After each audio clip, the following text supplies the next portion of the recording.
Según ya estamos transmitiendo en vivo.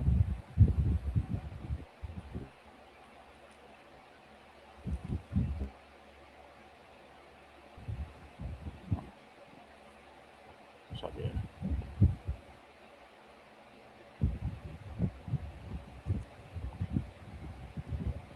Ya estamos en.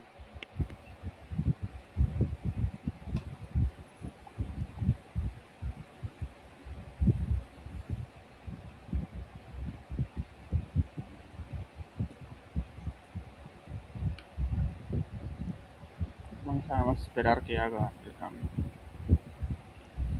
Tragicomedia mexicana.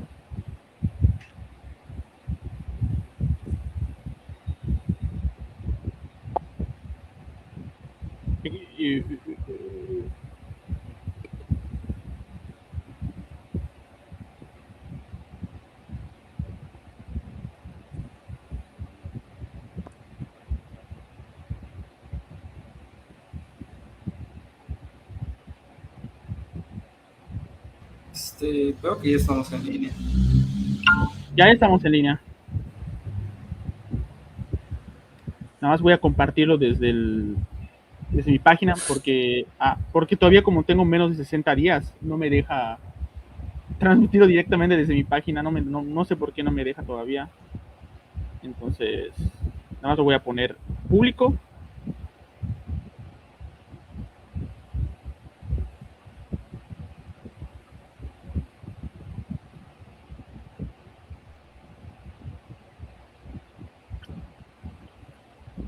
Ay, ¿cómo se hace esto?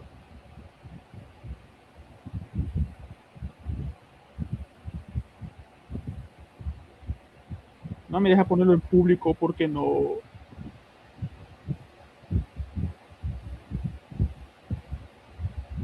A ver si no sé, Armando.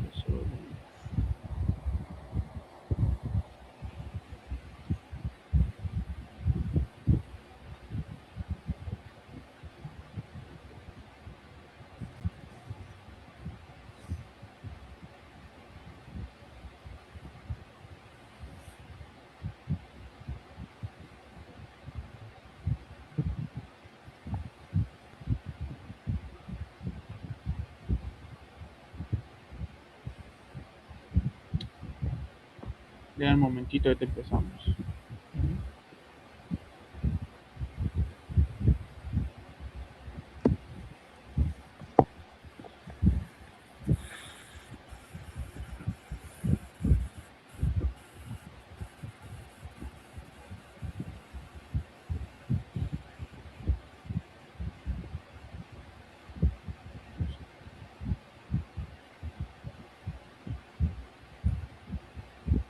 Entonces, ya estamos en vivo, ¿no?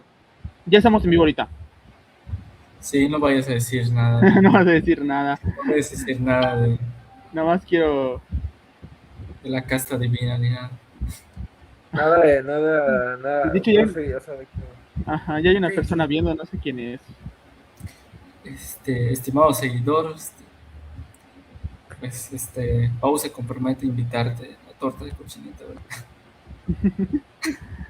Quiero ver quién es. Pues mira, no lo puedo compartir en la página, no sé cómo se hace, pero todos mis amigos lo están viendo, así que luego veré cómo compartirlo de alguna u otra forma. Bueno, con que se grabe, luego lo puedes Ajá, subir. exactamente. Con que se grabe, ya no hay Sí, ningún justo, problema. justo. Bueno, pues Así vamos a iniciar. Pues buenos días a todos, a todas. Les agradezco el estar aquí con nosotros el día de hoy en este primer episodio del programa de divulgación Utillajes. El día de hoy vamos a tener unos invitados bastante importantes para desarrollar un tema bastante importante también como es el presidencialismo mexicano. Este es el episodio 1, lo he bautizado como la tragicomedia mexicana, porque de alguna u otra forma los excesos del presidencialismo han sido parte de la tragicomedia mexicana del siglo XX o de la política mexicana del siglo XX por los ejemplos que vamos a desarrollar el día de hoy en esta transmisión en vivo. Me voy a permitir la presentación de los invitados. en este caso de Yoshitaka López Loría, Paulino Chan Cruz y Alberto González Arellanes, los cuales son compañeros, colegas de la Facultad de Ciencias Antropológicas de la UADY, de la licenciatura de Historia, y entre ellos tres hay un pasado de divulgación muy importante porque fueron miembros y fueron compañeros de un programa de divulgación, un podcast, A Chile Así Pasó. Entonces les doy la bienvenida a ellos y que tengan un ratito para saludar al público, a la grabación, y que se puedan reencontrar en este espacio tan importante. Muchas gracias. Muchas Buenos días. gracias. Y sí, ¿cuánto tiempo después de ese proyecto de divulgación que tuvimos? ¿Cuántos episodios? Más de 150, creo, Fueron episodios. 94, pero si contamos los que no eran episodios canon, sí fueron más de eso.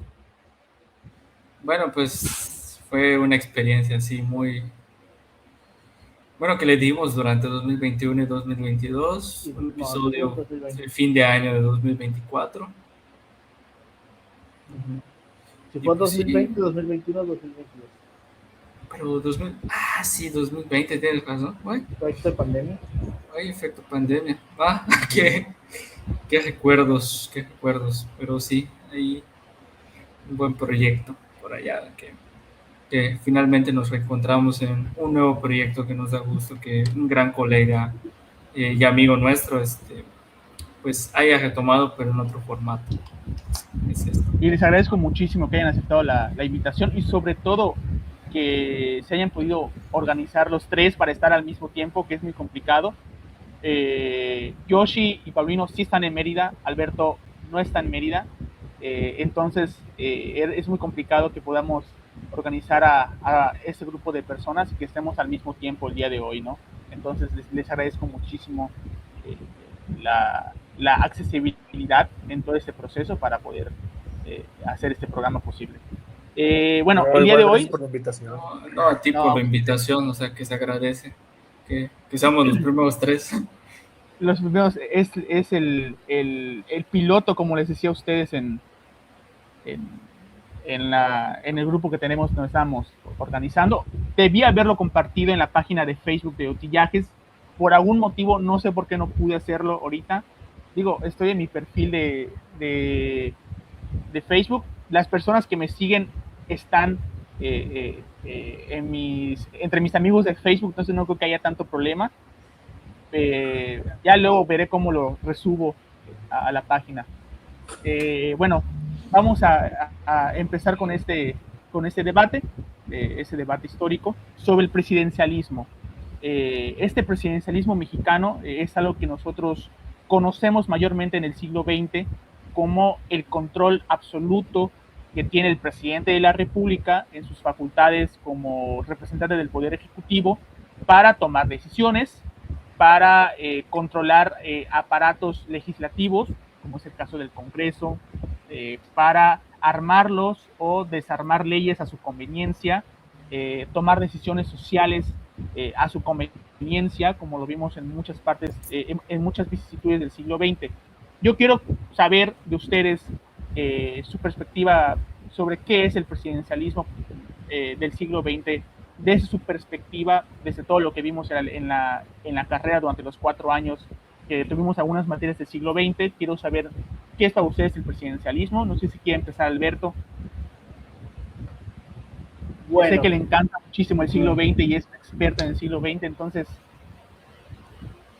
Bueno, como tal, yo considero que el presidencialismo es una forma ya no solamente, digamos, conceptual, sino también mexicana de entender la relación que tenemos con el Estado. De cierto modo, en los últimos años, ya con la actualidad, con la transición democrática que se vivió a inicios de este siglo, algunas personas, yo incluido, pues ya estamos como que dándonos cuenta que de cierto modo pareciese que a nosotros como mexicanos lo que nos hace sentido es el modelo presidencialista.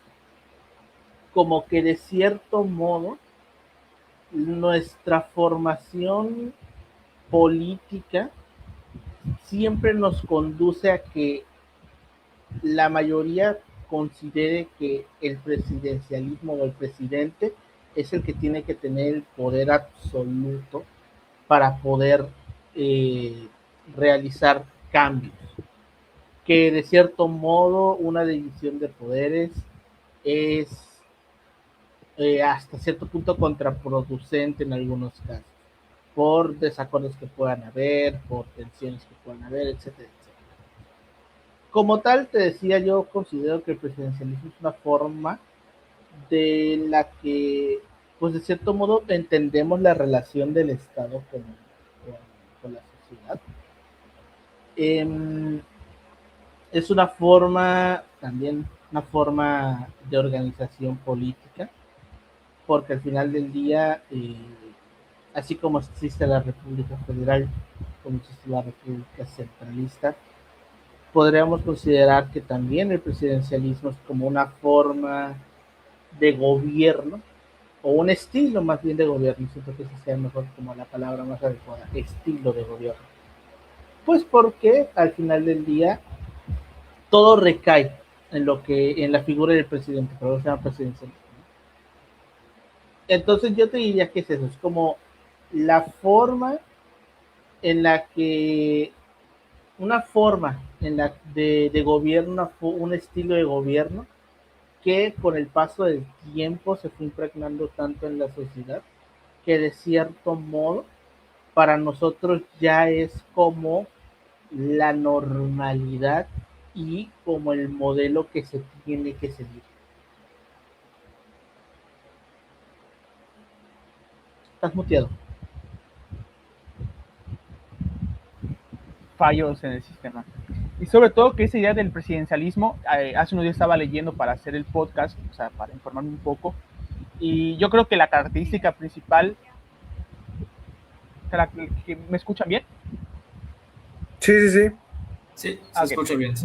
Yo creo que la característica principal de este presidencialismo mexicano y lo que lo caracteriza de que no esté presente en el siglo XIX es la conformación del PRI, del Partido Revolucionario Institucional. No podemos hablar de un presidencialismo en el siglo XIX porque no hay partidos hegemónicos en el siglo XIX. Hay posiblemente personalidades hegemónicas en el siglo XIX, como lo es Antonio López de Santa Anna, como lo es Benito Juárez durante el periodo de la Reforma, como lo es Porfirio Díaz durante el periodo del porfiriato, vaya la redundancia. Entonces yo creo que es una característica también del siglo XX. No sé si quiera comentar Sí, algo, creo Paulino.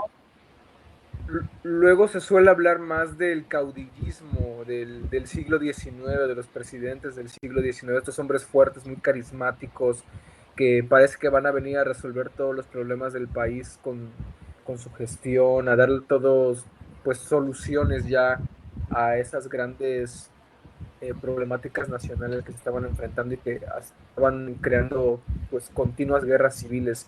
Pero sí, o sea, como que hablar de presidencialismo en el 19 es muy extraño, como que sí siento que luego se usa más eso de caudillismo, justamente el hecho de que hay un partido hegemónico que se empieza a ser hegemónico, sigue esas características. Igual la Constitución, o sea, de que la misma Constitución le da al presidente estas facultades. Entonces sí, es algo muy, muy del siglo XX también. Bueno, también tenemos que entender de que pues el 20 trae consigo una revolución que hace cambios y bueno, estamos ante la formación de un nuevo Estado nacional que necesita a alguien que pues sí, necesita los otros poderes para que puedan gobernar, pero pues en la praxis, para hacer un proyecto y de alguna manera uno necesita el poder casi hegemónico para poder hacer esto. Y más si tenemos la idea de que el poder ejecutivo es el que mayor visibilidad tiene en la sociedad mexicana, porque si hablamos de poderes, ya sea los tres poderes de la Unión, que es el legislativo, el ejecutivo y el judicial, hablamos de que realmente el que ha tenido una mayor relevancia ha sido sin duda el ejecutivo. Y creo que este punto del presidencialismo tiene principalmente estas características de tener un partido hegemónico que va controlando los distintos aspectos de este proyecto de nación, esta nueva constitución, estos nuevos paradigmas de este nuevo Estado-nación del siglo XX, esta nueva constitución sobre todo. O sea, como que van articulando, van siendo parte, articulándose como parte de un presidencialismo fuerte. Pero también yo sí quisiera como que precisar de que, bueno, sí es un presidencialismo fuerte, pero hay que hacer matices. El presidente no es el gran, o sea, no tiene todo el poder. Hay una serie de pactos, una serie de acuerdos con ciertos personajes clave dentro de la política mexicana que podríamos llamar caudillos regionales, tal vez, no sé qué término hacer, pero... Su mismo partido. Ajá, el mismo partido, inclusivamente. Hay ciertos elementos de poder que articulan este poder presidencial, inclusivamente grupos de poder económico detrás. A mí me gusta mucho lo que mencionaste tú, Yoshi, sobre esos pactos, igual lo que menciona Paulino, porque es verdad, en el siglo XIX hablamos de un caudillismo, y de hecho mucho de la historiografía del siglo XIX se refiere a los grandes personajes del siglo XIX que fueron presidentes en múltiples ocasiones como caudillos. Santa Anna es un caudillo. Es un caudillo, exactamente, y las veces que regresó al poder, las 11 veces, o la gran parte de esas 11 veces que regresó al poder, fue porque tenía esta popularidad de caudillo salvador del siglo XIX. Cada que había una lo crisis, llamaban, regresaba, o sea, que lo llamaban. Exactamente. Incluso lo llamaban de Veracruz. En la última etapa que tuvo Santa Anna, tanto el proyecto liberal como el proyecto conservador le dan los respectivos modelos de gobierno y que él eligiera el que quisiera. En el caso de lo que dice Yoshi, igual me llama muchísimo la atención esta parte de que el presidencialismo se basa en los pactos, y es verdad. Yo creo que es muy puntual lo que acabas de decir, porque parte de lo que va a caracterizar al presidencialismo mexicano, al presidencialismo del siglo XX postrevolucionario, son los pactos, los lazos políticos, el clientelismo, el qué tanto puedes tener un lazo con ciertos grupos sindicales, ciertos grupos sociales, personalidades políticas contemporáneas a ti. Entonces a mí me llama muchísimo la atención esa parte de los lazos políticos que mencionas, Joshi, de los pactos. Igual yo siento que... No sé si Alberto quiere estar. Yo siento que algo que se tendría que también que puntualizar es que de cierto modo el presidencialismo, el origen del presidencialismo del siglo XX se remonta al siglo XIX. O sea, como es como una respuesta al todo a todo el camino sinuoso que fue el siglo XIX, porque al final del día el siglo XIX mexicano se caracterizó por guerras, por golpes de Estado, por planes para derrocar presidentes, se caracterizó por inflaciones, por inestabilidad.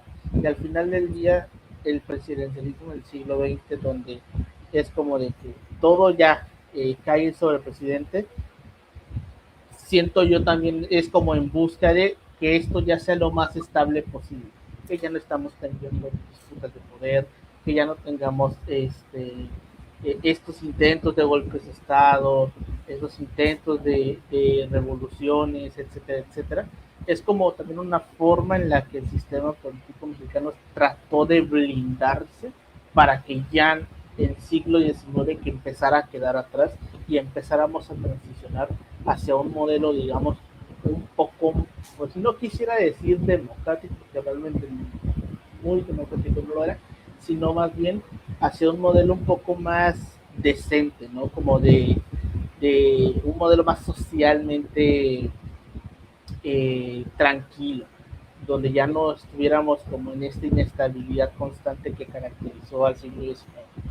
Pues creo que creo que el gran ejemplo de esto es el porfiriato de alguna manera. Yo lo pensaría tal vez como un ejemplo más preciso, que ya es un periodo más estable, o sea, pues ya más estable. Pero al final del día recuerda que la revolución fue el siglo XIX parte 2, o sea, sí, o sea, sin duda. Estado, todos querían ser presidentes, todos estaban divididos, o sea, como demasiada desunión dentro de esa parte, ¿no?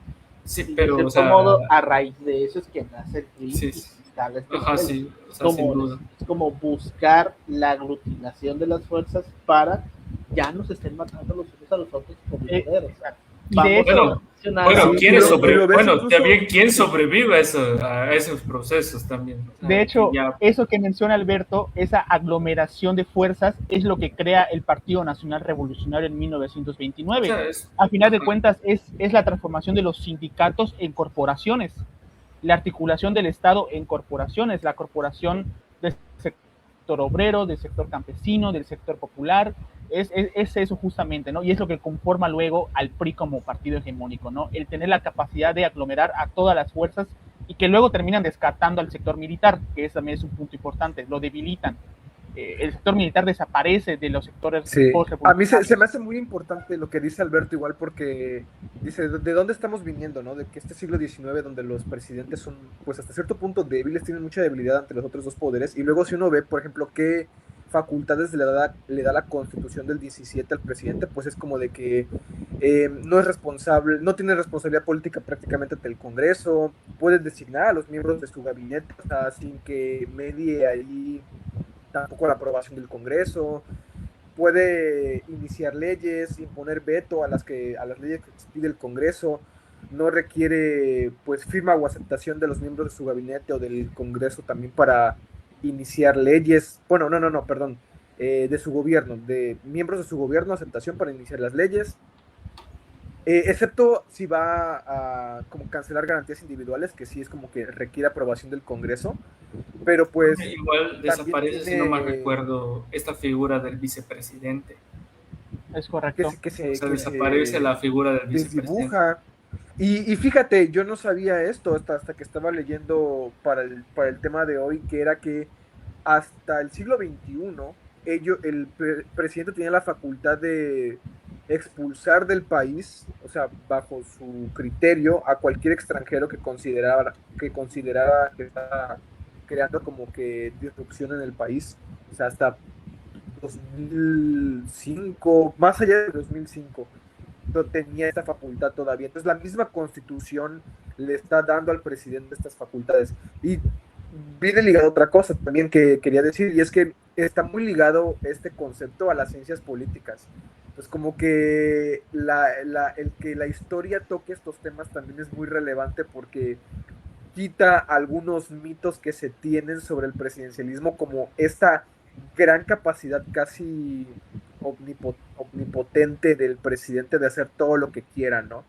Y no solo eso, sino plantearlo como algo cultural. Es que el mexicano, el latino, o sea, es propenso a esta forma de gobierno, ¿no? Ya viene de su cultura, viene de cómo se relacionaba incluso sus viejas formas de gobierno prehispánicas, y es como de que no, a ver, espérate, hay una historia también y un contexto histórico detrás de cómo estamos llevando a cabo este sistema.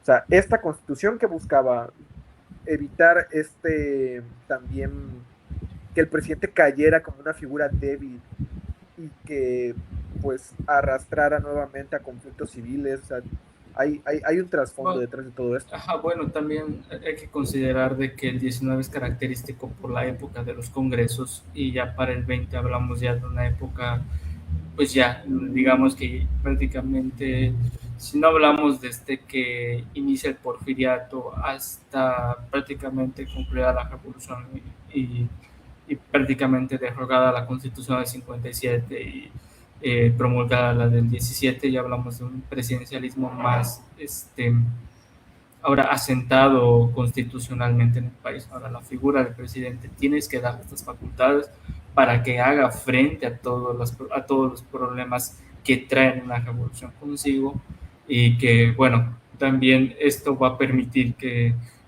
finalmente el grupo sonorense se consolida ante el carrancismo. O sea, sí, es también da los elementos y las pautas para este proceso. Y que se consolida el grupo sonorense hasta 1934, que Cárdenas sube el poder y termina sacando a Plutarco Elías Calles, porque si no, quién sabe hasta cuándo se hubiera prolongado la influencia de ese grupo sonorense.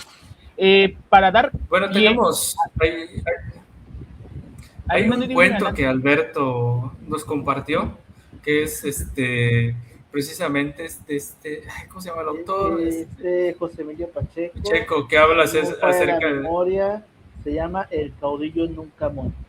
Que habla acerca de una historia sobre un universo alterno en donde Obregón no lo mataron y se consolidó como otro Don Porfirio, básicamente. Ajá, como un dictador que termina muriendo el 2 de octubre de 1968 y que cuando muere la gente ¿cómo se llama? Se aglutina en el Zócalo para celebrar la muerte del caudillo, y en ese entonces el primer ministro Gustavo Díaz Ordaz los manda a reprimir. Wow, yo no conocía ese cuento, la verdad. Pues ahí se los dejamos. Se puede leer, o sea, 5 minutos es cortísimo. Sí, no es muy largo, pero hay como la audiencia José Emilio Pacheco. Igual, un ejemplo, yo que me gusta mucho la literatura del siglo XX, Ángeles Mastretta, Arráncame la vida, es un ejemplo del presidencialismo. No sé si han leído ustedes Arráncame la vida o han visto mínimo la película. Sí, igual dices. Es un ejemplo del presidencialismo mexicano, de la elección interna del partido oficial, de cómo se designa por dedazo al sucesor, porque el presidente tiene las facultades de asignar quién va a ser el sucesor. Y a partir de ello, les voy a dar algunas características que permean en el presidencialismo mexicano y que fueron pues establecidas por Jorge Carpizo, que es un intelectual de la política mexicana, y a partir de ello quiero que ustedes vayan palomeando como si fuera un basta, porque cada uno de los invitados del día de hoy tienen personajes que caracterizan al presidencialismo mexicano y que ellos se seleccionaron y que vamos a ver que tiene muchísima relación con ello. La primera característica es que vienen de un partido hegemónico. Creo que aquí estamos todos de acuerdo que es el PRI en el siglo XX, ¿no? Luego, hay una disciplina partidista, es decir, quienes componen su gabinete o quienes componen a los legisladores contemporáneos a este presidente le deben una obediencia política debido a los favores que le ha hecho a esos legisladores, y que a su vez remite que él tenga muchísimas relaciones de poder que le facilitan cualquier tipo de acción. Tiene el control de los gobernadores, es también una característica primordial. En algunas ocasiones tiene facultades constitucionales excesivas. Tiene el control social de los sectores sociales del siglo XX, designa su gabinete y tiene una influencia en los medios de comunicación y tiene un control económico de México. No sé, para mí esas son características principales que tiene el presidencialismo del siglo XX, y yo quisiera escucharlos ustedes, a los personajes que seleccionaron.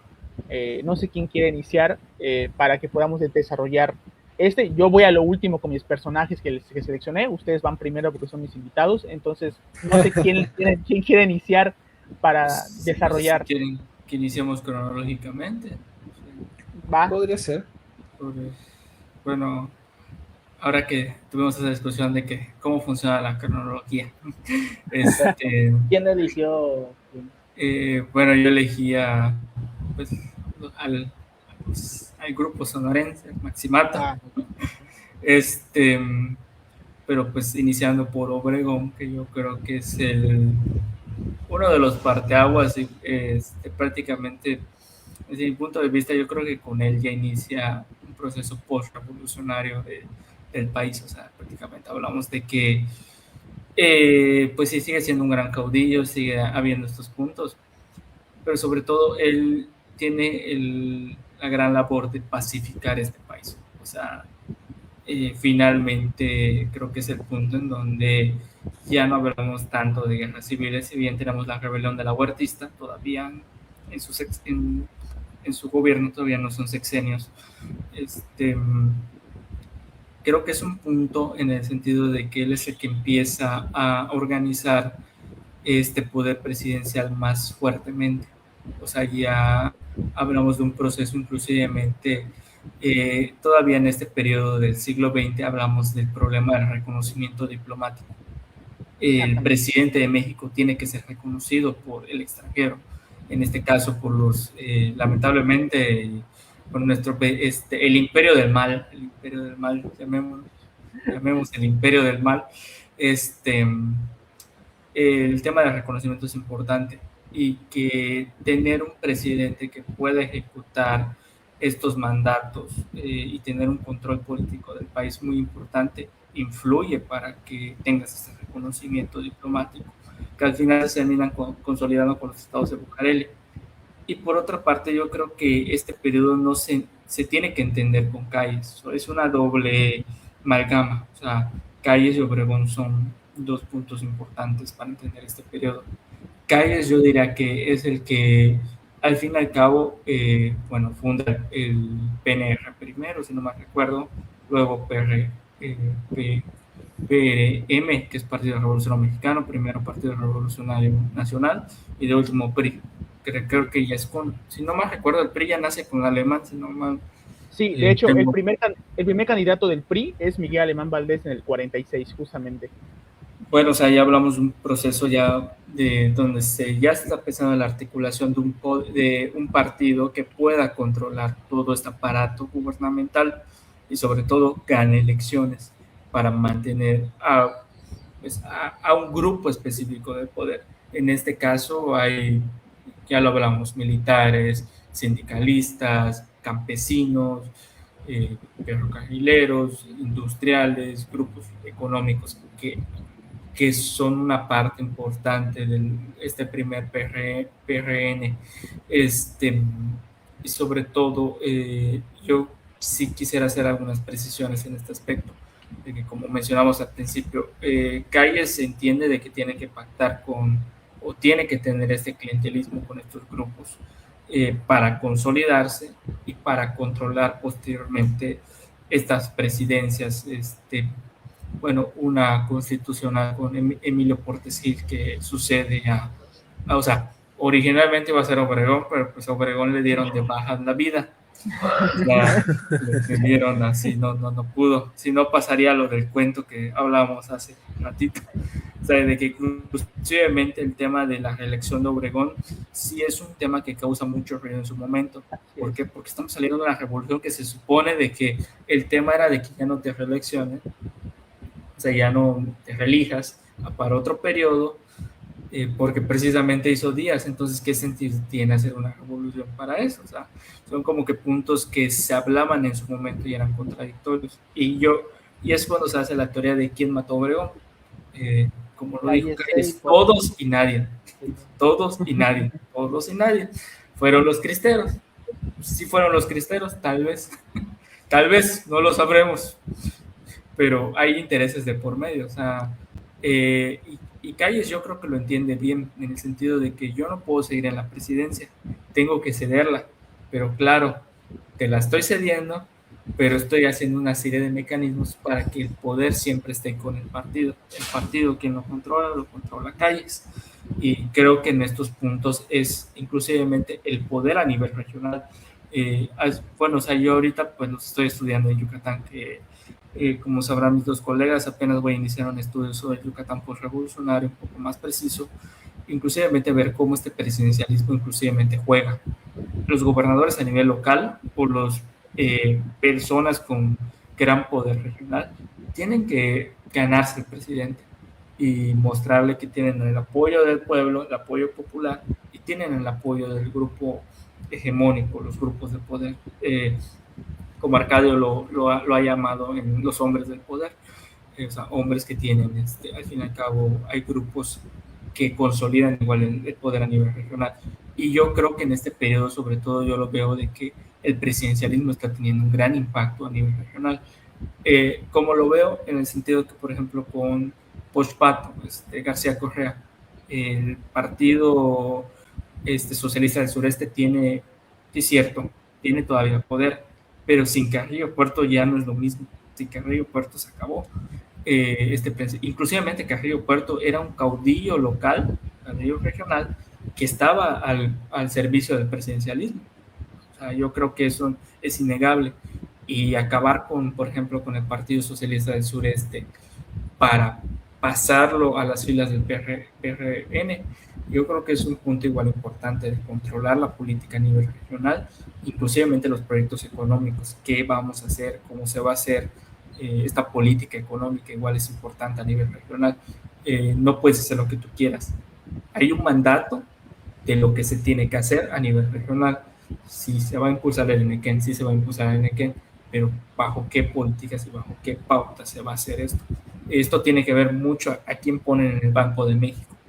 O sea, estos puntos, estos puestos clave son igual interesantes dentro de la política nacional, pero igual una política nacional que está impactando a las regiones, que esto creo que ya tiene más impacto, ahora es un proyecto de nación conjunto.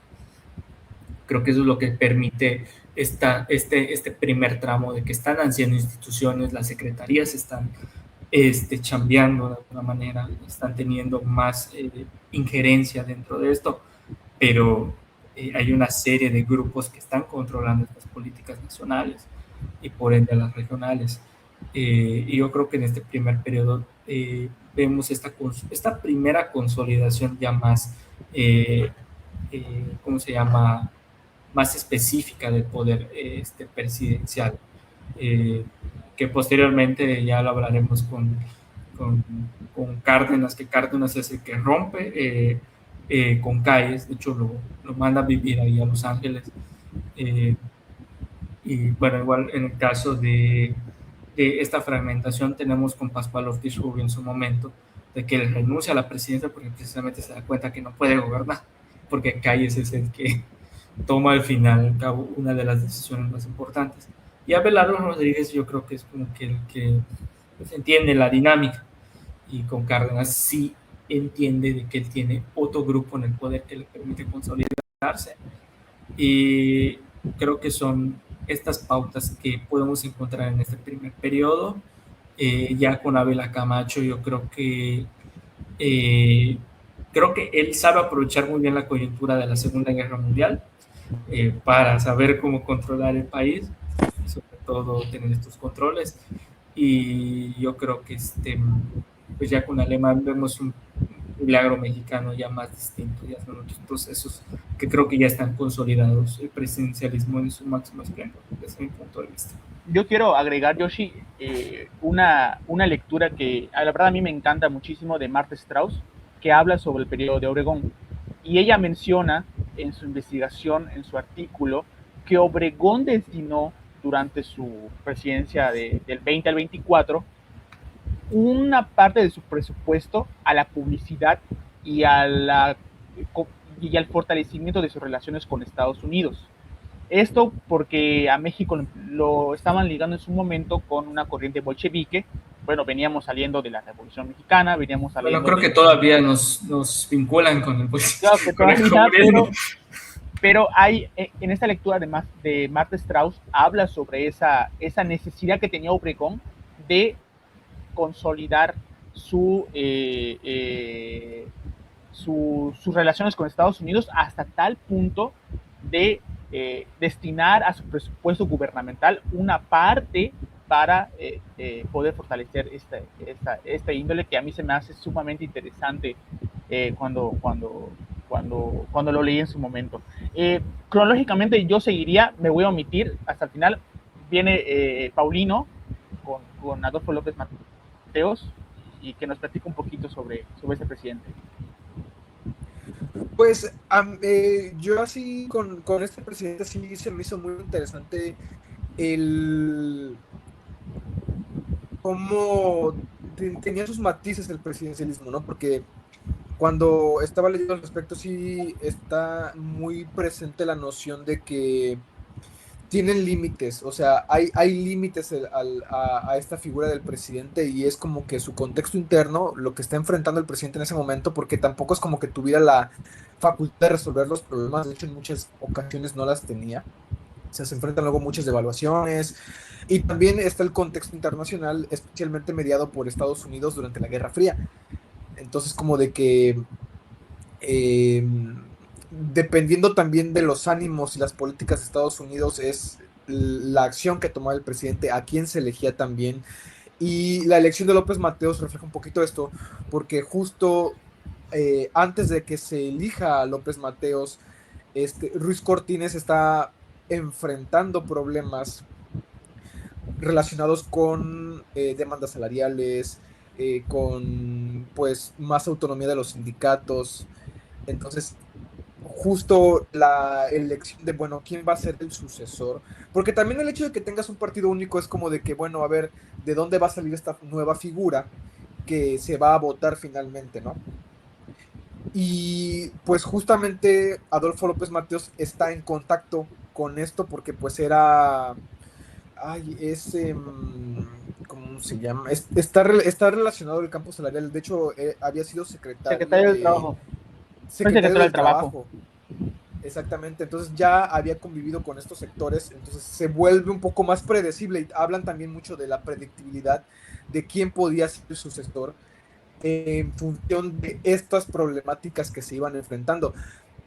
Ahora, cuando me refiero a estos matices, hay un ejemplo que a mí me gustó mucho y está relacionado a la apertura del Museo Nacional de Antropología e Historia. Y hay un episodio que tiene que ver con el traslado de la Piedra de Sol hacia el museo. Entonces, no recuerdo el nombre de la comunidad de donde sacan esta piedra, pero para lograr que se lograra, lograr su traslado, no fue de que el presidente dijera, sí, trasládenmela ahorita. Hubo todo un trabajo de negociación con la comunidad, porque la comunidad donde estaba esta piedra del calendario azteca que se conoce, tenía un vínculo muy especial con este objeto. Entonces tuvo que haber un trabajo de negociación para decir, bueno, se les va a abrir un hospital, se les va a abrir una escuela, los descendientes de esta comunidad van a tener acceso perpetuo al museo. Entonces no fue nada más de decir, oye, pues la quiero y órale, mañana me la tienes ya aquí en el museo. Sí, se requería un trabajo de negociación con estas partes que estaban involucradas a nivel nacional. El ejemplo de los sindicatos, por ejemplo, y que finalmente va a determinar que entre López Mateos para llevar este trabajo de conciliación.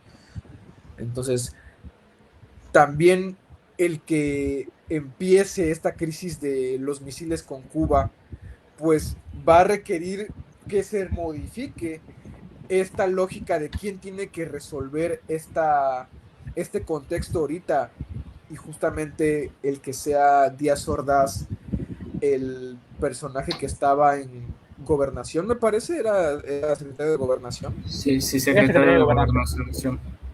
Durante el periodo de López Mateos, bueno, también se vuelve más predecible en este sentido quién va a tener que resolver esta situación. Entonces, sí muestra un poco estos matices respecto a qué tan poderoso es o qué tanto poder tiene el presidente de la República, que viene dado por con quién tiene que negociar en el país y cómo es la política exterior de Estados Unidos en ese momento, que era el famoso containment, ¿no? De que contener el comunismo a toda costa. Aquí en México, López Mateos tuvo que negociar con sindicatos, negociar propuestas salariales, pero una vez que ya escale más el problema de la crisis con Cuba, con la Unión Soviética, bueno, ya la política va a tener que ser otra, y ahí nos damos cuenta de que pues un poder omnipresente como que no tiene tampoco. A mí me llama la atención eso. Yo una vez di clases de acontecimientos del México contemporáneo y le decía a mis alumnos, quien tienen en la Secretaría de Gobernación es el presidente de la República, posteriormente. Pero tiene sus cuestiones singulares. No siempre es de esa manera. Manuel Ávila Camacho era secretario de Defensa de Lázaro Cárdenas. Respondió a un contexto histórico en la apertura de la Segunda Guerra Mundial. López Mateos, secretario de Trabajo, cuestión sindical, huelgas a todo lo que da en México.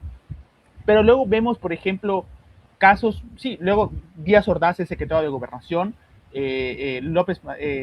Luis Echeverría también es secretario de Gobernación, Alemán Valdés es secretario de Gobernación, Ruiz Cortines es secretario de Gobernación, pero por ejemplo vemos cuestiones no específicas. Por ejemplo, más actual, en la pasada elección, Marcelo Ebrard fue fundamental en las relaciones internacionales y no terminó siendo designado como candidato a la presidencia, a pesar de como el contexto internacional que había en ese momento por la pandemia, ¿no? Entonces hay sus singularidades que son parte de los lazos políticos que existen dentro de los partidos mexicanos, ¿no? Pero es una característica muy importante eso, ¿no? Porque si tú quieres poner como que un patrón de que dependiendo del contexto en que estemos, alguien va a ser designado presidente, pues hay sus particularidades, ¿no? Siempre sucede de esa Sí, sí, manera. sí, claro. Pero es muy importante y es muy curioso eso que podemos mencionar igual. Pues vamos a darle la cancha a Alberto, que sé que está preparadísimo para hablar sobre nuestro personajazo José López Portillo, el que venció a 5 candidatos a la vez para ser presidente de la República, el que no tuvo competencia literalmente para ser presidente de la República. Entonces vamos a escuchar a Alberto con esta intervención magnífica que seguramente nos tiene. Sí. Bueno, acuérdate que habíamos dicho que Echeverría y López Portillo. Entonces, Así es, Echeverría y López Portillo. Con Echeverría, bueno, Echeverría como tal, como gobierno, básicamente el gobierno de Echeverría siempre se intentó vender como, o bueno, Echeverría al momento de llegar a la presidencia trató de imponer un sistema de disciplina, casi que disciplina militar, un poco por el contexto que estaba viviendo, porque ya traía todas estas antecedentes de las huelgas sindicales, de los médicos, de los maestros, de los ferrocarrileros, de todos los sindicatos que en el pasado, tanto con Ruiz Cortines, con López Mateos y con Díaz Ordaz se habían levantado, se habían hecho algunas manifestaciones. Claramente el tema del movimiento estudiantil del 68, que pues ya Echeverría hace diagnóstico correcto, pero hace mala solución de que el desarrollo estabilizador ya estaba llegando a su fin, de que había que modificarlo, porque al final del día Echeverría hace el diagnóstico de que si bien sí es cierto que el desarrollo estabilizador hizo que la economía mexicana se estabilizara, comenzara a crecer, que hubiera un crecimiento económico bastante marcado. El sexenio de Torres es el sexenio de mayor crecimiento económico de la historia, como con 9% promedio general de todo el sexenio, que es un montón. Pero se dio cuenta que el desarrollo estabilizador no estaba llegando a todos. Y el más claro ejemplo fue justamente el movimiento del 68. Entonces Echeverría llega como que en ese contexto de que el país está en ciertos sectores, en ciertos puntos, comenzando a tener problemas. Y justamente también Echeverría le explota el problema de las guerrillas, que pues también se remonta a tiempos de Díaz Ordaz, primero con el asalto al cuartel de la madera y luego justamente a raíz del 68 es cuando ya surgen estas guerrillas como tal que pues bueno, se encontraban en Guerrero, la Liga Comunista de ese tiempo que estaba por todos lados, etcétera, etcétera. Y Echeverría sí es como un ejemplo, de cierto modo, de este centralismo en las decisiones y también como de estos matices, de estos claroscuros, porque de cierto modo, bueno, no de cierto modo, sino que podríamos observar cómo Echeverría hacia afuera, hacia el extranjero, quería demostrar como de que no, pues yo soy el más comunista de todos, se juntaba con Allende, trajo a la esposa de Allende cuando fue el golpe de Estado, etcétera, etcétera.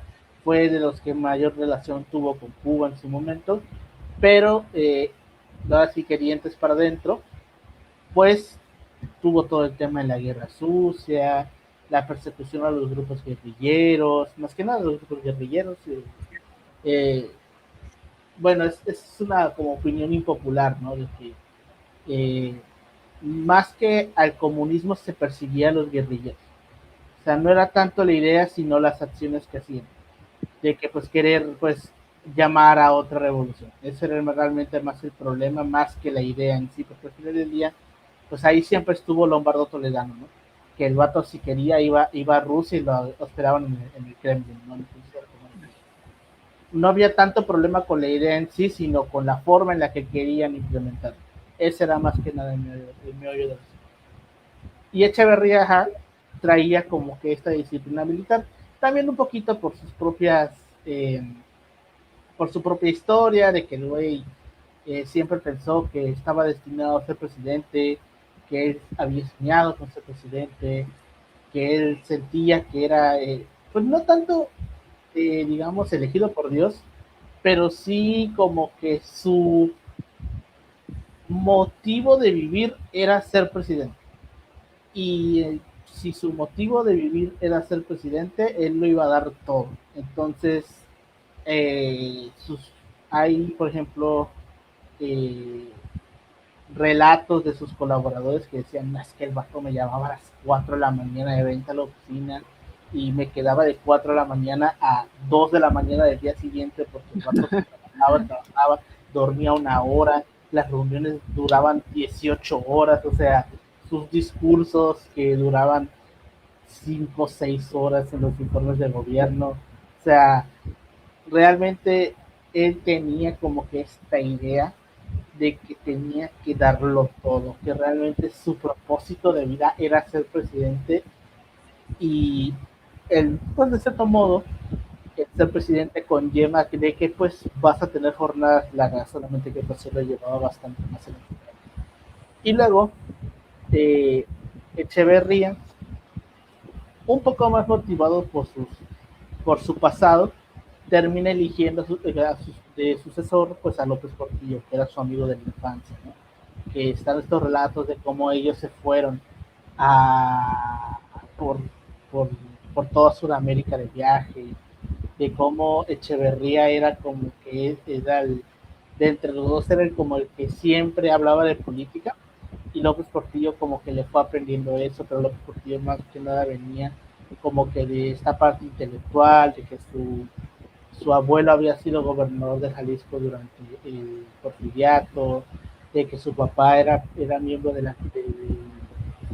la Academia Mexicana de la Historia, etcétera, etcétera, como que él venía de esta parte intelectual y pues López Portillo sí era la fiel representación de que se creía Dios sobre la tierra. Eh, yo siempre lo represento como en esta escena de los Simpsons donde Homero le dice a Marge que siempre dudé de la existencia de Dios, pero ahora me doy cuenta que soy yo. Ese era López Portillo. López Portillo creía firmemente que él era la reencarnación de Dios sobre la tierra. Eh, lo veíamos en la forma en la que gobernaba, lo que él decía era lo que se hacía, como durante el tiempo del boom económico del petróleo se le advirtió y todos le decían de que tienes que pararle, porque o sea, sí tenemos un montón de dinero, pero no podemos estar gastando tanto. Y él decía, no hay problema, se va a solucionar, Dios proveerá. Al final no provió, te pasó lo que pasó. Luego, pues claro, ¿no? Los excesos que tuvo López Portillo, el orgullo del independentismo, el Partenón de Acapulco, el propio, ay, como el negro Durazo, se estaba yendo el nombre. Aunque también de cierto modo, López Portillo, Alberto, que le podrás decir cualquier cosa a López Portillo, pero buen amigo siempre fue hasta el final, claro, con el claro, Durazo. sí, ajá, López Portillo, vaya, era como que esta fiel representación de la impunidad que ya se vivía. Y de cierto modo, siento que López Portillo es la causa por el cual el nacional revolucionarismo termina de morir. Porque al final del día, López Portillo fue el último presidente nacional revolucionario. Por mil y un razones, de por sí ya traía el desgaste, ¿no?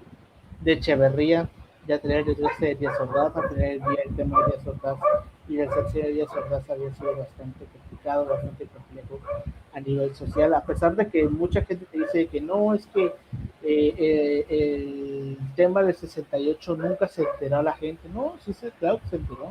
Y mucha gente realmente sí se agravió por lo sucedido en Tlatelolco y se la cobraron al final del día. O sea, la gente al final de nunca, no es como que no supo nada de lo que sucedió en Tlatelolco hasta años después, no, o sea, al día siguiente estaban los periódicos, claro que se supo, solamente que pues era más que nada la narrativa, pero también de cierto modo se tiene como que esta idea de que no, pues es que tenemos este claro ejemplo, ¿no?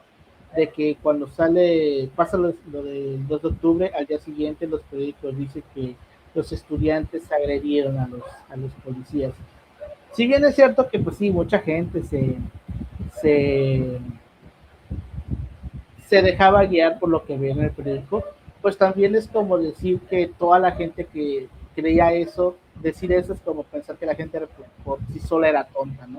Que nada más porque lo veía pensaba que era verdad. No, realmente sí había gente que se lo cuestionaba, había gente que realmente decía como que esto no me cuadra, más que nada por temas de los contextos de la época, tal vez no eran tan visibles, pero vaya, sí había un desgaste ya de lo que era el modelo nacional revolucionario y pues todo lo que termina siendo López Portillo con sus modelos de corrupción, el nepotismo que tuvo, cómo acomodó a sus hijos, a sus hermanos, a sus esposos, a sus amantes dentro del gobierno, todo lo que fue el tráfico de influencias que terminó haciendo con este señor que, pues justamente con el Negro de Lazo, pues vaya, ¿no? Terminan afectando lo que es la credibilidad de, al final del día, el modelo político surgido de la revolución, porque al final del día el modelo nacional revolucionario como ideología política, como forma de entender el gobierno, nace a partir de la revolución. Pues López Portillo lo termina por demontar, o sea, todo lo que termina haciendo López Portillo le termina metiendo el último clavo al ataúd del nacional revolucionario, ¿no? que no se levantó al final del día. Llegó al punto que ese sector del PRI, que digamos era como el PRI clásico del nacional revolucionarismo, se termina separando y se termina yendo al PRD cuando nace el PRD. Bueno, no todos, pero la gran mayoría se termina yendo al PRD porque fue tanto el descrédito que dejó López Portillo que este sector, este nuevo sector priista que eran los neoliberales, les terminaron comiendo el pastel, les ganaron la partida y se terminaron adueñando del partido. Y de cierto modo, el que lo provoca también es López Portillo al dejar a Miguel de la Madrid como presidente. Que pues, está esta anécdota de que López Portillo, cuando va a elegir a su sucesor, pues plantea dos opciones, que dependiendo de qué es lo que suceda en el país, va a elegir a uno.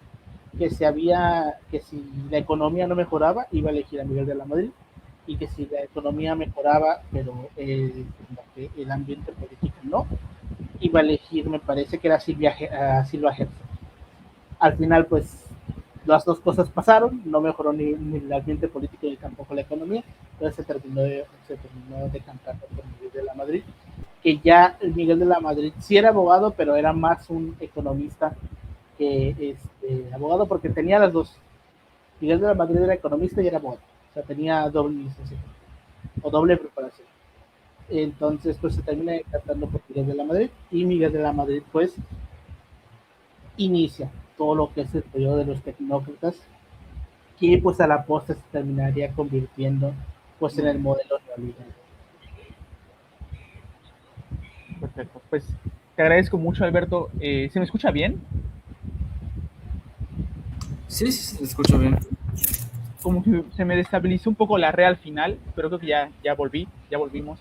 Pues gracias, Alberto. Y de hecho, algo que mencionas igual, eso fue lo que causó luego que se estableciera un modelo de moralización política de los servidores públicos con Miguel de la Madrid, justamente, claro. Y justamente que ese discurso de los candidatos de la Revolución Mexicana, que hay en toda la prensa del siglo XX, pues terminara por desprenderse Y creo que, bueno, yo en los periódicos que he revisado del siglo XX, lo último que vi de un candidato de la Revolución Mexicana fue Carlos Salinas, digo, fue Miguel de la Madrid. No sé si a Salinas se le denomina candidato de la Revolución o ya ese discurso termina detrás, y el último es Miguel de la Madrid, de los que yo he tenido la oportunidad de ver en los periódicos de las jornadas electorales, pero Bueno, es muy interesante.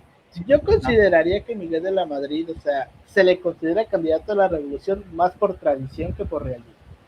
O sea, Exactamente. viene más por la tradición que se tenía, porque de nuevo, López Portillo es el último nacional revolucionario.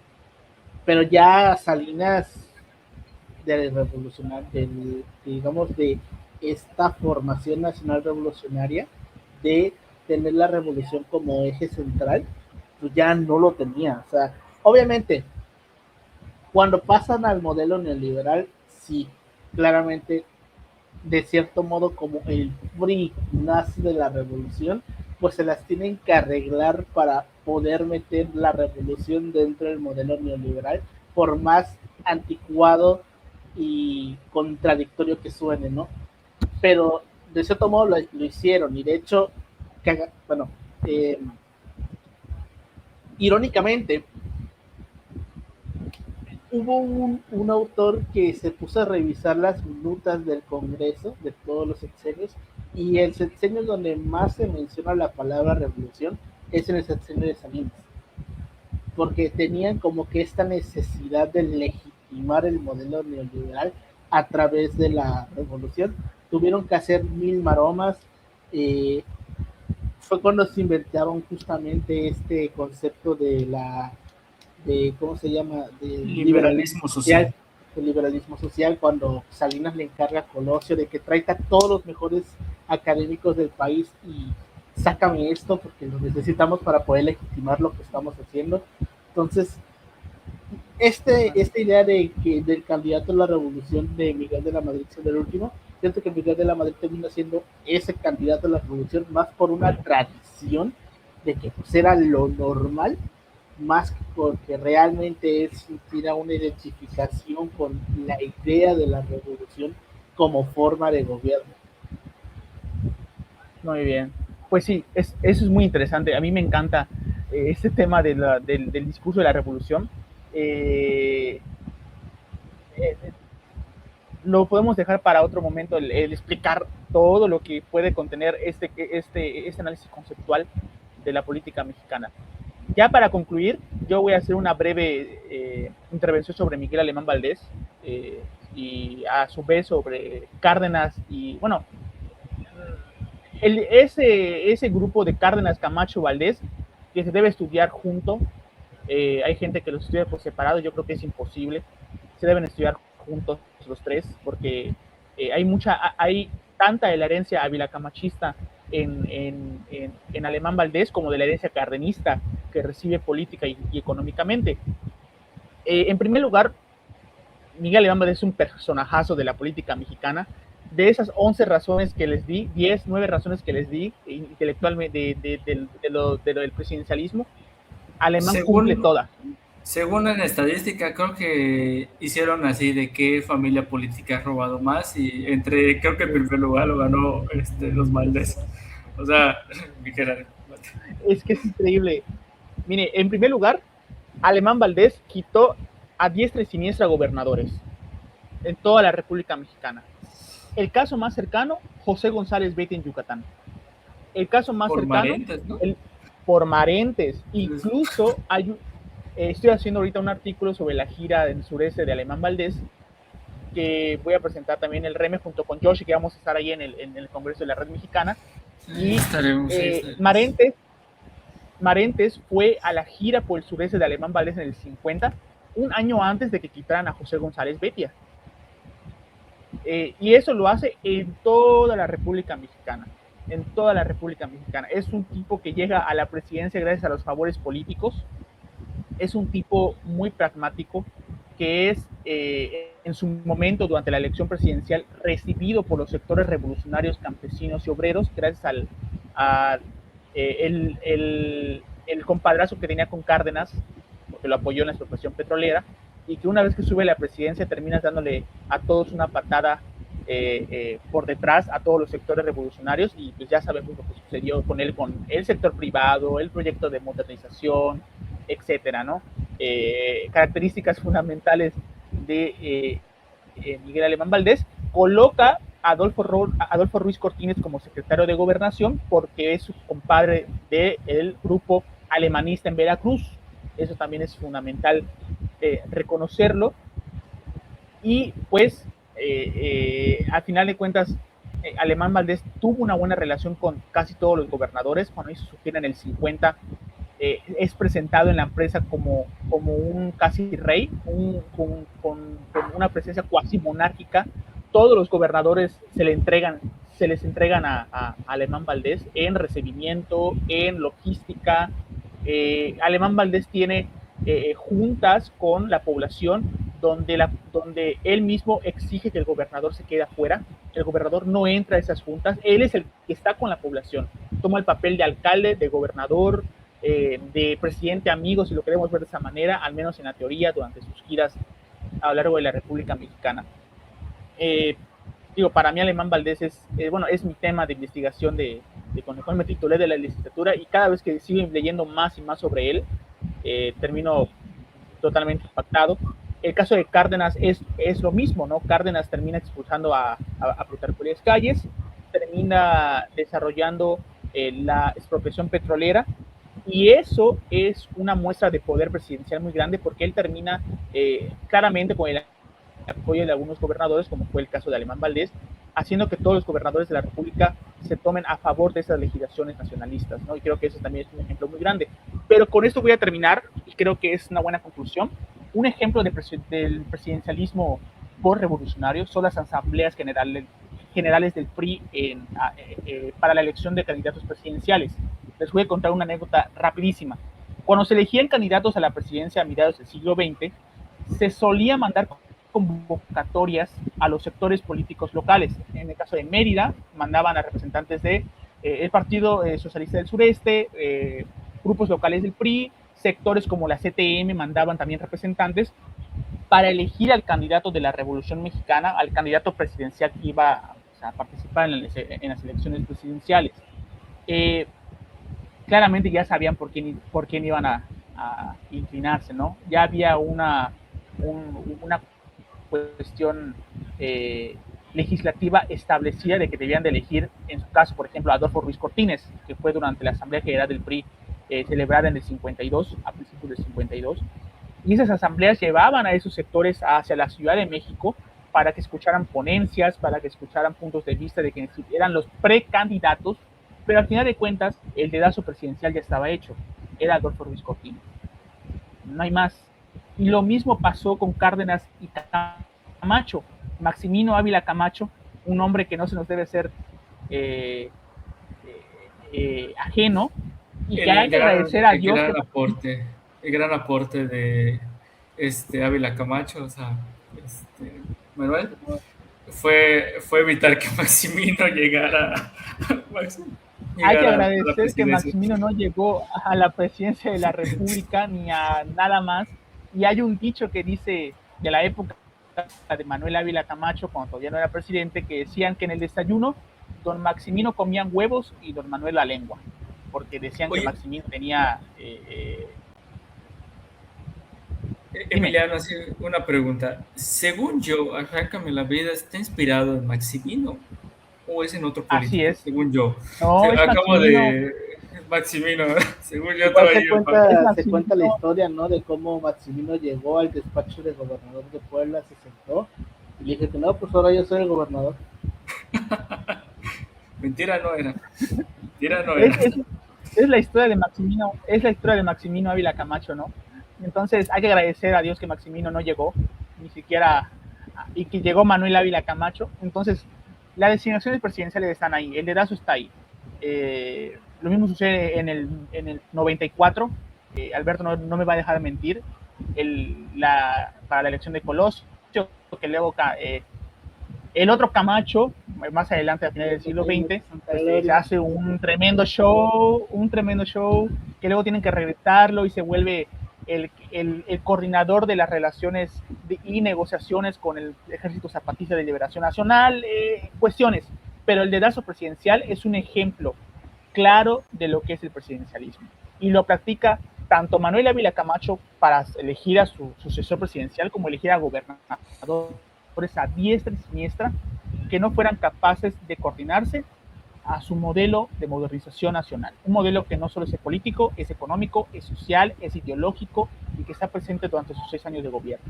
Entonces, para mí eso es lo fundamental y quería agregarlo.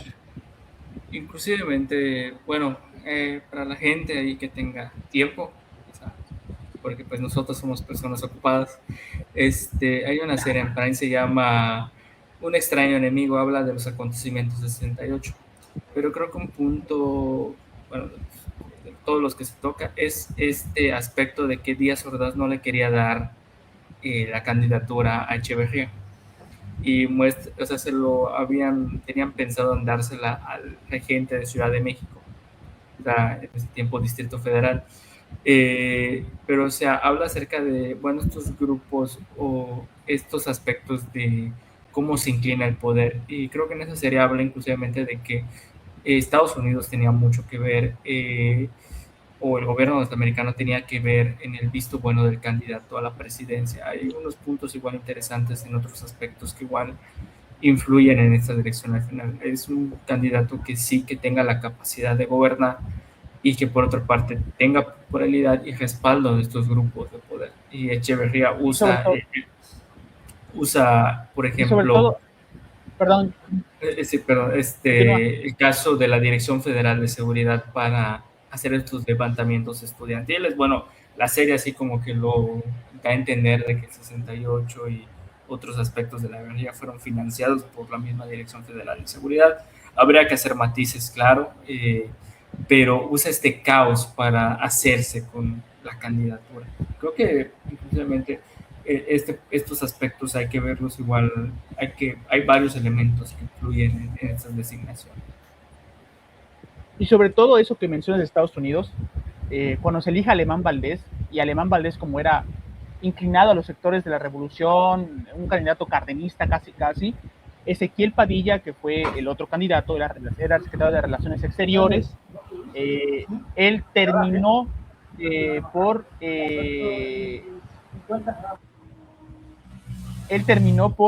ir a Estados Unidos a pedir apoyo para hacer una guerra sucia de espionaje y contraespionaje periodístico contra Alemán Valdés. Y cuando pierde la elección presidencial, Ezequiel Padilla va directo a Estados Unidos a decirle al gobierno estadounidense: oye, ayúdame, no podemos permitir que este sujeto tome la presidencia de la República. Y hay un plot twist en todo esto. Cuando Alemán Valdés gana la presidencia de la República en el 46, termina girándose. Y ya cuando Ezequiel va a Estados Unidos a pedir ayuda al presidente en cuestión, pues ya Alemán Valdés había pactado con él, ¿no?, de que los sectores revolucionarios no iban a tener ninguna cabida en su administración.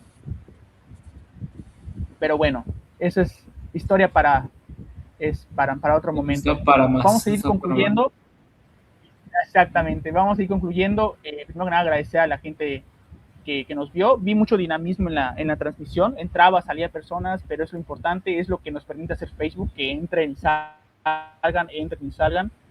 Ha sido una plática increíble. Yo creo que no debemos dejar de lado nunca lo que el siglo XX tiene para ofrecer como análisis de la política mexicana. Es sumamente fantástico lo que podemos encontrar cuando nos acercamos al siglo XX, cuando entendemos esos dinamismos del Partido Revolucionario Institucional como partido hegemónico, y ustedes lo han representado de maravilla el día de hoy, y les agradezco muchísimo que hayan estado, que hayan explicado todo, absolutamente todo lo que hablaron con los respectivos presidentes. Y pues, sin duda alguna, quiero también invitarles en un futuro a que regresen, ya sean otra vez en conjunto, en paquete, o que cada quien quiera regresar individualmente para seguir platicando sobre diferentes temas que tengan para sus investigaciones futuras. Para concluir, pues yo quiero pedirles a cada uno de ustedes si me dan una reflexión pequeña de 1 minuto, agradecer, una reflexión final de todo lo que hemos hablado para ir cortando ya la transmisión. ¿Quién quiere iniciar? Pues Bueno, yo primero me que quedaría nada. con... Ah, no, A ver, dale tú, dale. dale. Bueno, primero que nada me acabo de dar cuenta que no estaba hablando por este micrófono, tenía el de los audífonos porque por algún motivo la No página más. no agarró el que yo había elegido. Pero en fin, por eso me escucharon, me di cuenta porque me silenciaron ahorita, porque pues yo hago esto, ¿sabes? Por eso le estaba yo dando Velo. aquí. Fue todo escuchado tu plática. Bueno, Ajá, me di cuenta porque me silenciaron y fue porque me silenciaron si yo tengo apagado esto y ya fue que vi que no estaba seleccionado, pero en fin, Es que bueno, Alberto streamea nada, en Twitch.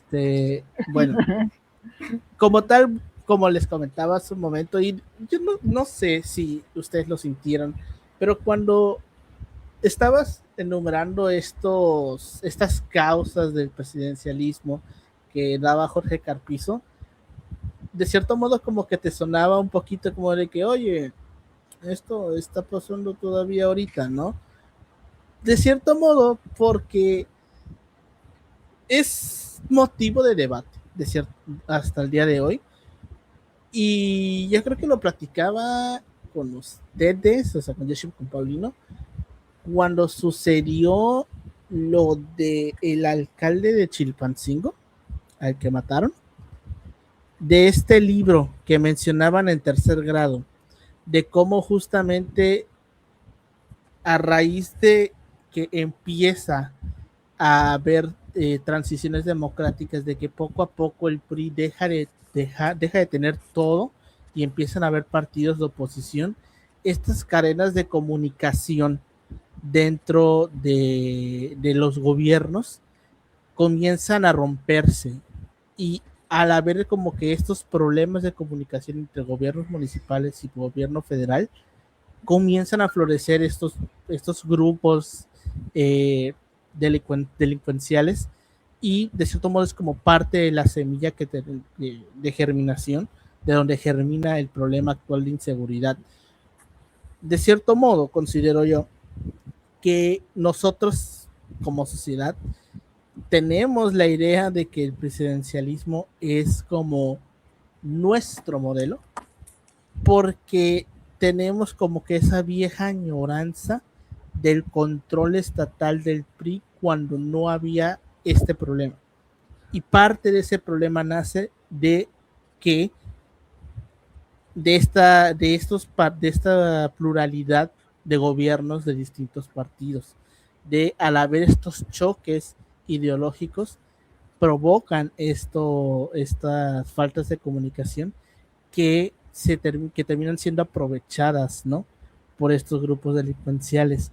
Y por eso siento yo que aún al día de hoy, en pleno siglo XXI, seguimos teniendo muy presente el presidencialismo, porque de cierto modo tenemos esa vieja añoranza de un país como ahora sí como del milagro mexicano, donde la gente viva, digamos, tranquila y de cierto modo mucha gente estaría dispuesta a volver a un sistema así de partido hegemónico con tal de volver a sentirse con esa seguridad que se sentían en esos días. Aunque fuese tal vez un poquito ficticia, porque al final del día el narco siempre estuvo ahí, desde los 70s, desde los 60s, ahí estuvo, siempre estuvo ahí, pero digamos no era visible. Y es como esa vieja añoranza, ese deseo de que tal vez el control total es la única vía a la que podemos aspirar para volver a ese tipo de gobiernos donde nos, comillas, comillas, comillas, comillas, nos iba bien. muy bien. Gracias, Alberto. No sé si quiere ir Yoshi, Paulino. Bueno, Paulino fue el que chocó con Alberto, entonces vamos a darle chance. No, yo nada más de forma rápida para empezar una fe de ratas, me equivoqué hace rato cuando dije lo de la piedra de sol, no era la piedra de sol, era el monolito de Tlaloc, que fue el que se trasladó durante el gobierno de López Mateos de la comunidad de San Miguel Cuatlinchan, nada más para hacer No fue, esa no fe de fue, ratas. no es ese monolito que hay videos, porque según yo vio ese mismo día que lo Sí, transportaron a Ciudad de Ese, México. sí, sí, sí. Hay un efecto Sí, contemporáneo, justo. es esa estatua que hicieron del Ese Poseidón. mismo. ese fue. Sí, Como de y esta como paréntesis pequeñísimo, a la comunidad, pues las promesas que le hicieron no se las cumplieron, o sea, de que para sorpresa de nadie. Y bueno, ya como conclusión también, para mí mucho el tema del presidencialismo tiene que ver con el tema de la centralización que pues se hace presente en el siglo XX y que quizás por eso también resuena mucho, como dice Alberto, en el siglo XXI. O sea, se crea nuevamente un partido que empieza a tener bastante preponderancia y entonces ya los mecanismos empiezan a buscar nuevas formas como de asegurar la unidad institucional, ¿no? Entonces también, O de adaptación tal vez, de adaptarse a sí, cómo va también de cambiando el adaptación. mundo. Entonces, se me hace increíble esta frase de cuando querían saber qué hora era, ¿no? De que qué horas son, preguntaba el presidente y alguien le respondía, pues los que usted quiera, señor presidente, ¿no? También estaba limitado por el contexto histórico que estaba viendo el país y qué tanto podía manejar el presidente. Muchas gracias, Pau. Increíble.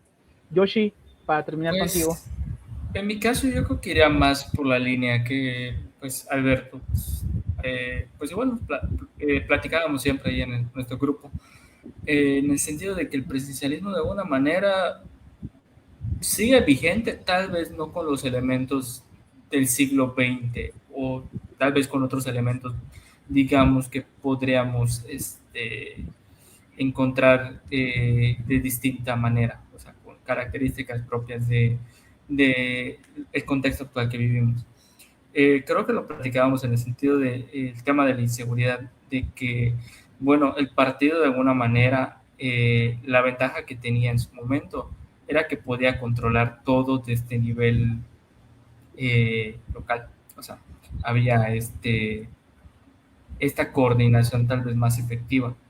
Obviamente también esto incluye hacer matices más amplios. Sería también, ¿cómo se llama? Irresponsable de mi parte afirmarlo tal cual. Pero creo que estos elementos como que imperan todavía en nuestra época contemporánea, inclusivamente en el sentido de que cuando se le da más poder a la figura del presidente, bueno, presidenta actualmente, bueno, del Ejecutivo Federal, digamos, por ejemplo, cuando haces una reforma judicial o haces una reforma electoral, de que dicen hoy, es que estamos viviendo en una dictadura, no es tan así.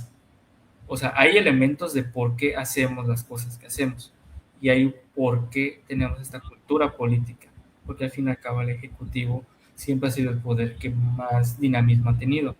Y es lo que se platicaba, por ejemplo, en una reforma judicial. ¿Por qué nadie defendió a la Corte? Porque la Corte nunca le dio resultados a la gente. O sea, esa es la realidad. No ha sido un poder que ha dado resultados. Inclusivemente lo podemos ver hoy con el Legislativo Federal. La gente dirá qué hace un diputado, qué hace un senador. Tiene un porqué y por qué existe. Pero si lo podemos hacer, ¿por qué a ellos no les afecta la austeridad republicana? Ese es otro ejemplo que podríamos tener de por qué nos sale tan caro tener un diputado que está allá. O sea, tal vez son algunos elementos, a diferencia de por qué la gente tiene tan presente que sabemos por qué hace una Secretaría de Estado, o sea, por ejemplo, que es más tangible, que da más resultados. Son creo que estos puntos interesantes de ver el presidencialismo desde una óptica histórica hacia nuestro presente. O sea, cómo estos elementos de alguna manera siguen siendo parte de nuestra historia contemporánea y de nuestra historia actual, de los acontecimientos que vivimos. Y un punto que igual decía, bueno, una académica que citamos mucho, que es Viri Ríos, es esta idea del presidencialismo, entendido como que el presidente es el todopoderoso. No es así, no es omnipresente. Y lo veíamos, por ejemplo, para el caso de los 60 y todo, cuando en México se planteaba hacer una reforma fiscal, de cómo hay un gran boicot al país, porque no puedes hacer eso, no puedes tocar ciertos intereses, el presidente no puede hacer eso. inclusivemente en el caso de actual, en el sentido de que tú no puedes tocar ciertos intereses de ciertos grupos específicos porque se te revela el país. O sea, son como que algunos aspectos que inclusivamente hay que hacer. Igual como el presidente no puede resolver todo el problema de la inseguridad y todos esos aspectos. Son como que elementos que nos da para una discusión del México actual, del México del tiempo, de la historia del tiempo presente. Yo creo que con eso concluiría. O tal vez aterrizar en qué elementos sí y en qué elementos no. Sí, exactamente. En una falacia general. Exactamente, porque pues sí, como tú dices, hay cosas que de plano no, hay cosas que de plano sí, y el hacer una revisión, una reflexión de que, bueno, ese presidencialismo sí está, pero en qué elementos lo vemos más y en qué elementos tal vez no tanto, ¿no? Entonces, me gusta mucho igual esa reflexión. Pues, eso sería todo. Agradezco muchísimo su participación, su apoyo. Nos estaremos viendo en un futuro más. Si se permite la situación, para hablar de muchísimos más temas que sin duda están ahí presentes y que podemos ir desarrollando poco a poco, ¿no? Y sobre todo la importancia de lo que menciona Yoshi, ¿no? El hablar sobre historia y de utilizar la historia como herramienta para comprender el presente, para comprender qué está sucediendo actualmente también y por qué. Entonces eso es lo fundamental y creo que es un aprendizaje que podemos llevarnos bastante desde ese tipo de actividades o de momentos. Pues les agradezco muchísimo, chavos, el espacio. Ya hora de desayunar, porque yo no he desayunado, estoy en ayunas, entonces no me dio tiempo de desayunar. Pau fue el único que desayunó, porque fue vamos a desayunar. Vamos por las tortas. Entonces vamos a desayunar y pues agradecerles muchísimo y que estén pendientes a los siguientes proyectos que vamos a tener por acá. Les agradezco mucho y nos estamos viendo. Muchas gracias. Hasta luego, gracias por la invitación.